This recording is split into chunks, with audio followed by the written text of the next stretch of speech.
आज Suyash coaching classes Khairi येथील 10वीचा विद्यार्थी क्रिश गोडे याच्याशी आपण अंकगणितीय श्रेणी या विषयाशी संबंधित चर्चा करणार आहोत व त्याच्याकडून प्रश्न उत्तराच्या माध्यमातून त्याच्याकडून विचारलेल्या प्रश्नाची उत्तरे मिळवण्याचा प्रयत्न करूया। क्रिश, क्रमिका मीन्स काय होतं? विशिष्ट नियम वापरून तयार केल्या जाणाऱ्या अंकांच्या मालिकेस किंवा समूहास क्रमिका असे म्हणतात। क्रमिकेतील पद कशाने दर्शवतो? T1, T2, T3। T1 ला इंग्लिशमध्ये काय म्हणतं? Term number 1। त्यालाच मराठीमध्ये कितवं पद म्हणतो? पहिले पद। अंकगणितीय श्रेणी आहे किंवा नाही कसं काय ओळखायचं बेटा? दिलेल्या क्रमिकेतील साधारण फरक म्हणजे स्मॉल d हा स्थिर असेल तर दिलेली क्रमिका ही अंकगणितीय श्रेणी असते, अन्यथा नाही।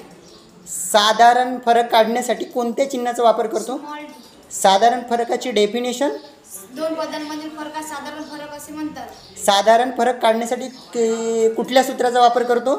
साधारण फरक नंतरचे पद मायनस आधीचे पद। उदाहरणामध्ये पहिले पद म्हणजे ए व साधारण फरक म्हणजे डी दिला असता अंकगणितीय श्रेणी तयार करण्याची प्रक्रिया?